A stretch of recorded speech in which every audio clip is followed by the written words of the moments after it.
रामगंज नाम का एक गांव था जो प्रकृति की गोद में बसा हुआ था। चारों ओर हरे भरे खेत, आम और जामुन के बाग, और पास में ही एक घना जंगल था जिसमें तरह तरह के पशु पक्षी रहते थे। गांव के पूरब दिशा में एक छोटी सी नदी बहती थी जिसका पानी इतना साफ था कि उसमें तैरती मछलियां भी साफ दिखाई देती थी। गांव के लोग सीधे सादे और मेहनती थे। वे सुबह सूरज उगने से पहले जागते और शाम को सूरज ढलने के बाद अपने घरों को लौटते। उनकी जिंदगी में ज्यादा भागदौड़ नहीं थी, पर सुकून था। इसी रामगंज गांव में अर्जुन नाम का एक नौजवान रहता था। अर्जुन की उम्र कोई 22-23 साल की होगी। वो स्वभाव से बहुत सीधा, ईमानदार और मेहनती था। उसके मन में किसी के लिए कोई छलकपट नहीं था, लेकिन शायद उसकी यही सिधाई दुनिया की नजरों में उसकी सबसे बड़ी कमजोरी थी। अर्जुन के साथ एक अजीब बात थी। वो जिस भी काम में हाथ डालता वो काम बिगड़ जाता था। ऐसा नहीं था कि वो कोशिश नहीं करता था। वो अपनी पूरी जान लगाकर मेहनत करता, पर नतीजा हमेशा असफलता ही होता। उसके पिता हरिराम कभी गांव के जाने माने किसान हुआ करते थे। उनके खेत सोना उगलते थे, लेकिन अब वे बूढ़े हो चले थे और शरीर में पहले जैसी ताकत नहीं रही थी। अर्जुन की मां सावित्री एक बहुत ही धार्मिक और संतोषी महिला थी। वो दिन रात भगवान की पूजा पाठ में लगी रहती और अपने बेटे की सलामती के लिए मन्नतें मांगती। घर की सारी जिम्मेदारी अब अर्जुन के कंधों पर आ पड़ी थी। वो अपने बूढ़े मां बाप को हर सुख देना चाहता था, लेकिन उसकी किस्मत उसका साथ ही नहीं दे रही थी। 2 साल पहले अर्जुन ने अपने पिता के खेतों में काम करना शुरू किया था। उसने दिन रात एक करके जमीन तैयार की, बीज बोए और फसल की देखभाल की। फसल भी बहुत अच्छी हुई। चारों तरफ उसके काम की तारीफ होने लगी। अर्जुन और उसके परिवार को लगा कि अब उनके बुरे दिन खत्म हो जाएंगे। लेकिन जैसे ही फसल कटने को तैयार हुई, आसमान में काले बादल घिराए और ऐसी मूसलाधार बारिश हुई कि 3 दिनों तक नहीं रुकी। नदी में बाढ़ आ गई और अर्जुन की सारी पकी हुई फसल पानी में डूबकर सड़ गई। उन पर जो थोड़ा बहुत कर्ज था वो और भी बढ़ गया। इस नुकसान से उबरने के लिए अर्जुन ने गांव के एक व्यापारी से कुछ पैसे उधार लिए और बाजार में खाद बीज की एक छोटी सी दुकान खोली। वो सुबह से लेकर रात तक दुकान पर बैठता, हर ग्राहक से बड़े प्यार से बात करता, लेकिन उसे दुनियादारी की समझ नहीं थी। लोग उससे उधार पर सामान ले जाते और फिर पैसे देने में आनाकानी करते। कुछ ही महीनों में उसका सारा पैसा बाजार में फंस गया और उसे अपनी दुकान बंद करनी पड़ी। अर्जुन पूरी तरह से टूट चुका था, पर उसने हिम्मत नहीं हारी। उसने सोचा कि गांव में शायद उसकी किस्मत नहीं है, उसे शहर जाकर काम ढूंढना चाहिए। वो अपने एक दूर के रिश्तेदार के भरोसे पर शहर चला गया। उस रिश्तेदार ने उसे एक कपड़े की फैक्ट्री में काम दिलवा दिया। अर्जुन वहां भी पूरी लगन से काम करता। वो दूसरों से ज्यादा काम करता ताकि मालिक की नजरों में आ सके और कुछ तरक्की कर सके, पर वहां भी उसके साथ धोखा हुआ। एक दिन फैक्ट्री के मैनेजर ने उस पर चोरी का झूठा इल्जाम लगाकर उसे काम से निकाल दिया। अर्जुन अपनी बेगुनाही साबित करने की बहुत कोशिश करता रहा, पर किसी ने उसकी एक न सुनी। अपमान और निराशा का भारी बोझ लेकर जब वो वापस रामगंज लौटा तो उसकी हालत देखने लायक थी। उसके चेहरे की चमक गायब हो चुकी थी, आंखें अंदर धंस गई थी और कंधे झुके हुए थे। गांव में ये खबर आग की तरह फैल गई। लोग तरह तरह की बातें बनाने लगे। कोई कहता हरिराम का लड़का तो बिल्कुल नाकारा निकला। कोई कहता शक्ल से ही चोर लगता है। जो लोग कल तक उसके पिता का सम्मान करते थे वे भी अब कतरा कर निकलने लगे। अर्जुन के लिए सबसे ज्यादा तकलीफ की बात अपने मां बाप का मुरझाया हुआ चेहरा देखना था। वे किसी से कुछ कहते तो नहीं थे, पर उनकी खामोशी अर्जुन के दिल को चीर देती थी। घर में गरीबी ने डेरा डाल लिया था। कई कई दिन तो चूल्हा जलाना भी मुश्किल हो जाता था। अर्जुन गांव में ही मजदूरी करने लगा। जो भी काम मिलता वो कर लेता, लेकिन दिन भर की कड़ी मेहनत के बाद भी उसे इतने पैसे नहीं मिलते थे कि वो घर का खर्च ठीक से चला सके। एक शाम गांव के सबसे अमीर सेठ धर्मपाल ने अपने बेटे रोहन की शादी की खुशी में पूरे गांव के लिए एक बड़े भोज का आयोजन किया था। सेठ का घर रोशनी से जगमगा रहा था। तरह तरह के पकवानों की खुशबू पूरे गांव में फैल रही थी। अर्जुन के माता पिता ने उसे भी चलने के लिए कहा। पहले तो उसने मना कर दिया, पर मां के बार बार कहने पर वो उनके साथ जाने के लिए तैयार हो गया। जब वो भोज में पहुंचा तो वहां का नजारा देखकर उसका दिल और भी उदास हो गया। हर कोई खूबसूरत कपड़ों में था, हंस रहा था, बातें कर रहा था, और एक वो था जिसके कपड़े मेले और पुराने थे। चेहरे पर हताशा और थकान साफ झलक रही थी। वो सबसे नजरें बचाता हुआ एक कोने में जाकर खड़ा हो गया। तभी वहां सेठ का बेटा रोहन अपने कुछ दोस्तों के साथ आया। रोहन और अर्जुन बचपन में साथ खेला करते थे, लेकिन अब दोनों के बीच जमीन आसमान का फर्क था। रोहन ने अर्जुन को देखा तो उसके चेहरे पर एक व्यंग भरी मुस्कान आ गई। वो अपने दोस्तों के साथ अर्जुन के पास आया और बोला, अरे अर्जुन, तुम यहां? मैं तो सोचा था कि तुम जैसे लोग ऐसी बड़ी जगहों पर नहीं आते। उसके दोस्त हंसने लगे। अर्जुन चुपचाप सिर झुकाए खड़ा रहा। रोहन ने फिर ताना मारा, सुना है शहर से बड़े हाथ मारकर लौटे हो। अरे भाई, कुछ हुनर हम लोगों को भी सिखा दो। सुना है तुम्हारी मेहनत की चर्चा तो बहुत होती है, पर तुम्हारी जेब हमेशा खाली ही रहती है। ऐसी भी क्या मेहनत जो 2 वक्त की रोटी भी न दे सके। ये सुनकर उसके सभी दोस्त जोर जोर से ठहाके लगाने लगे। ये अपमान अर्जुन के बर्दाश्त से बाहर था। उसकी आंखों में आंसू भर आए। उसे लगा जैसे किसी ने उसके दिल में गरम लोहा उतार दिया हो। वो एक शब्द भी नहीं बोल सका। वो उस भरी महफिल से, उन हंसते हुए चेहरों से दूर भाग जाना चाहता था। वो चुपचाप वहां से पलटा और तेज कदमों से बाहर निकल गया। वो घर नहीं गया। उसका मन विद्रोह कर रहा था।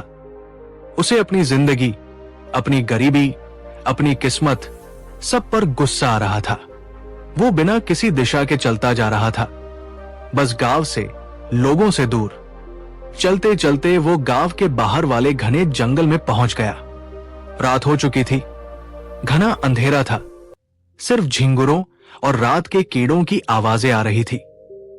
जंगल डरावना था, पर अर्जुन को किसी बात का डर नहीं लग रहा था। उसे लग रहा था कि जंगली जानवरों से ज्यादा खतरनाक तो इंसान होते हैं। वो थककर एक बहुत पुराने और विशाल बरगद के पेड़ के नीचे गिर पड़ा। आज उसके सब्र का बांध टूट चुका था। वो उस सुनसान जंगल में उस पेड़ के नीचे बैठकर फूट फूट कर रोने लगा। वो अपनी छाती पीट रहा था और चिल्ला रहा था, क्यों? मेरे साथ ही ऐसा क्यों होता है? मैंने किसी का क्या बिगाड़ा है? हे भगवान, अगर तुम सच में हो तो तुम्हें मेरा दुख दिखाई क्यों नहीं देता? क्यों बनाया मुझे इतना बदनसीब?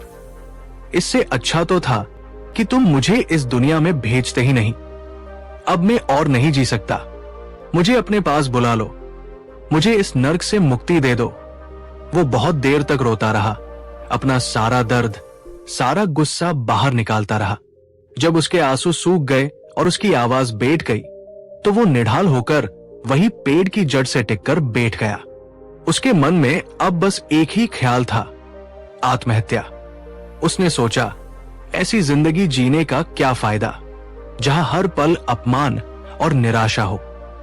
मेरे मरने से शायद मेरे मां बाप का बोझ ही कम हो जाएगा।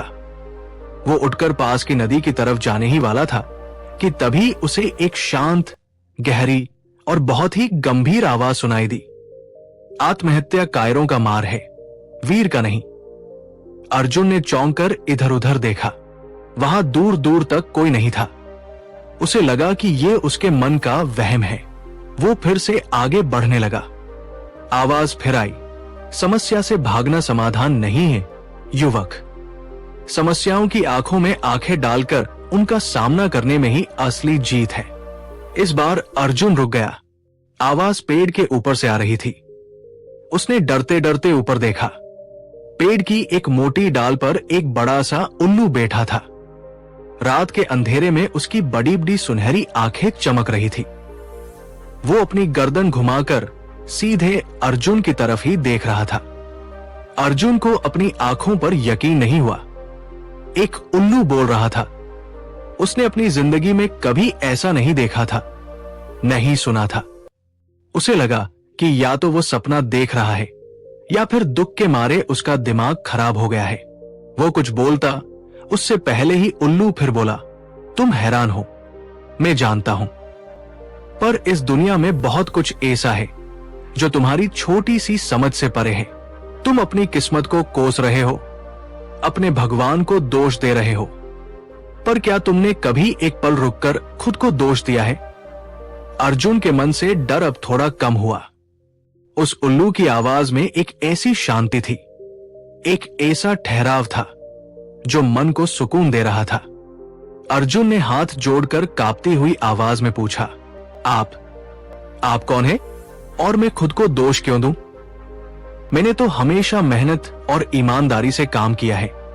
उल्लू बोला, इसमें कोई शक नहीं कि तुम मेहनती और ईमानदार हो। तुम्हारी यही अच्छाई तुम्हारी सबसे बड़ी ताकत है। लेकिन सिर्फ मेहनत करना ही काफी नहीं होता। मेहनत सही दिशा में और सही तरीके से की जानी चाहिए। तुम उस नाविक की तरह हो जो अपनी नाव को तूफानी समंदर से निकालने के लिए पूरी ताकत से चप्पू तो चला रहा है, पर उसे ये नहीं पता कि उसकी नाव में ही एक छोटा सा छेद है जो धीरे धीरे उसकी नाव को डुबो रहा है। अर्जुन ने हैरानी से पूछा, मेरी नाव में छेद? कैसे छेद? मैं कुछ समझा नहीं। उल्लू ने अपनी सुनहरी आंखों से उसे देखते हुए कहा, तुम्हारी आदतें, तुम्हारी सुबह की आदतें ही वो छेद हैं जो तुम्हारी मेहनत पर पानी फेर देती है। तुम सुबह उठते ही अपनी गरीबी, अपने कर्ज और अपनी असफलताओं के बारे में सोचने लगते हो। तुम्हारा दिन शुरू होने से पहले ही तुम्हारा मन निराशा और नकारात्मकता के बोझ से दब जाता है, और जब तुम इसी बोझ के साथ अपने दिन की शुरुआत करते हो तो नतीजा भी वैसा ही होता है। अर्जुन को उसकी बातें चुप तो रही थी, पर उसे उनमें सच्चाई भी नजर आ रही थी। वो सचमुच ऐसा ही करता था। उसकी हर सुबह इसी चिंता में शुरू होती थी कि आज घर का खर्च कैसे चलेगा, कर्ज कैसे उतरेगा। अर्जुन ने गिड़गिड़ाते हुए कहा, हे ज्ञानी पक्षी, आप सच कह रहे हैं, पर मैं क्या करूं? मैं इन विचारों से अपना पीछा नहीं छुड़ा पाता। आप ही मुझे कोई रास्ता दिखाइए। मैं इस जिंदगी से हार चुका हूं। उल्लू ने कहा, धैर्य रखो युवक, हर रात के बाद सुबह होती है। तुम्हारे जीवन का अंधेरा भी अब खत्म होने वाला है, लेकिन उसके लिए तुम्हें खुद को बदलना होगा। तुम्हें अपनी उन आदतों को बदलना होगा जिन्होंने तुम्हें जकड़ रखा है। ज्ञान शब्दों से नहीं, अनुभव से मिलता है। अभी के लिए तुम घर जाओ और बिना कुछ सोचे शांति से सो जाओ। कल जब भोर भी न हुई हो, जब आसमान में तारे हो, उसी ब्रह्मा मुहूर्त में तुम इसी पेड़ के नीचे मुझसे मिलने आना। मैं तुम्हारा इंतजार करूंगा। इतना कहकर उल्लू चुप हो गया और फिर पंख फड़फड़ाकर घने अंधेरे में कहीं गायब हो गया। अर्जुन कुछ देर वही बैठा रहा। उसे समझ नहीं आ रहा था कि जो हुआ वो हकीकत थी या कोई सपना, पर उसके दिल में जो कुछ देर पहले मरने को तैयार था, अब एक छोटी सी उम्मीद की किरण जल उठी थी। उसने सोचा, जब मरना ही है तो एक बार इस रहस्यमयी पक्षी की बात मानकर देखने में क्या हर्ज है। ये सोचकर वो वापस अपने घर की ओर चल पड़ा। उस रात सालों बाद उसे ऐसी गहरी नींद आई जैसी कोई बच्चा अपनी मां की गोद में सोता है। अगले दिन अलार्म बजने से पहले ही अर्जुन की नींद खुल गई। बाहर अभी भी घना अंधेरा था। उसे उल्लू की बात याद आई। वो चुपचाप बिस्तर से उठा ताकि मां बाप की नींद खराब न हो, और जंगल की ओर चल पड़ा। जब वो उस बरगद के पेड़ के पास पहुंचा तो उल्लू पहले से ही उसी डाल पर बैठा उसका इंतजार कर रहा था। उल्लू ने उसे देखकर कहा, आ गए तुम। तुम्हारे अंदर की उम्मीद तुम्हें यहां खींच लाई। ये तुम्हारी जीत की ओर पहला कदम है। अर्जुन ने हाथ जोड़कर उसे प्रणाम किया। उल्लू ने कहा, आज से तुम्हारा नया जीवन शुरू होता है। मैं तुम्हें कोई खजाना या चमत्कार नहीं दूंगा। मैं तुम्हें सिर्फ 5 ऐसी आदतें दूंगा जिन्हें अगर तुमने अपने जीवन का हिस्सा बना लिया तो सफलता और समृद्धि खुद तुम्हारे पास चलकर आएगी। ये आदतें बहुत साधारण हैं, पर इनका प्रभाव असाधारण है। क्या तुम इन्हें सीखने और अपनाने के लिए तैयार हो? अर्जुन ने पूरे विश्वास से कहा, हां, मैं तैयार हूं। आप जो कहेंगे मैं वो सब करूंगा। इसके बाद उल्लू ने अर्जुन को वो 5 आदतें समझानी शुरू की। लेकिन ये सिर्फ एक दिन की बात नहीं थी। अगले 40 दिनों तक अर्जुन हर रोज ब्रह्मा मुहूर्त में उस उल्लू के पास जाता। उल्लू उसे सिर्फ ज्ञान नहीं देता, बल्कि उससे अभ्यास भी करवाता। उसने अर्जुन को सिखाया कि कैसे अपने मन को शांत किया जाता है, कैसे अपनी ऊर्जा को सही दिशा में लगाया जाता है, कैसे प्रकृति से जुड़कर अपनी आंतरिक शक्ति को जगाया जाता है। इन 40 दिनों में अर्जुन पूरी तरह से बदल गया। अब वो सुबह उठता तो उसके मन में चिंता नहीं, बल्कि एक नई ऊर्जा और उत्साह होता था। उसके चेहरे पर निराशा की जगह आत्मविश्वास की चमक आ गई थी। उसकी चाल बदल गई, उसकी सोच बदल गई। अब वो समस्याओं को देखकर घबराता नहीं था, बल्कि उनका हल ढूंढने के बारे में सोचता था। 40 दिन पूरे होने पर उल्लू ने उससे कहा, युवक, मेरा काम पूरा हुआ। मैंने तुम्हें वो मार्ग दिखा दिया है जिस पर चलकर तुम अपनी मंजिल तक पहुंच सकते हो। अब यात्रा तुम्हें अकेले ही करनी होगी। याद रखना, ये आदतें सिर्फ 40 दिन के लिए नहीं, बल्कि पूरी जिंदगी के लिए हैं। जब भी तुम खुद को कमजोर महसूस करो, तो उस रात को याद करना जब तुम यहां मरने आए थे, और उस सुबह को याद करना जब तुमने एक नई जिंदगी शुरू की थी। ये कहकर उल्लू हमेशा के लिए वहां से उठ गया। अर्जुन की आंखों में आंसू थे, पर ये आंसू दुख के नहीं, बल्कि कृतज्ञता के थे। वो गांव लौटा। अब उसके पास कोई पैसा नहीं था, कोई काम नहीं था, पर उसके पास एक चीज थी जो पहले नहीं थी, आत्मविश्वास और एक स्पष्ट योजना। उसने गांव के बाहर पड़ी उस बंजर जमीन को देखा जिसे सब लोग बेकार समझते थे। उस जमीन पर सिर्फ पत्थर और कंटीली झाड़ियां थी। गांव का कोई भी किसान उस पर खेती करने की हिम्मत नहीं करता था। अर्जुन ने फैसला किया कि वो इसी बंजर जमीन को सोना बनाएगा। जब उसने लोगों को अपनी योजना बताई तो सब उस पर हंसे। रोहन ने फिर उसका मजाक उड़ाया।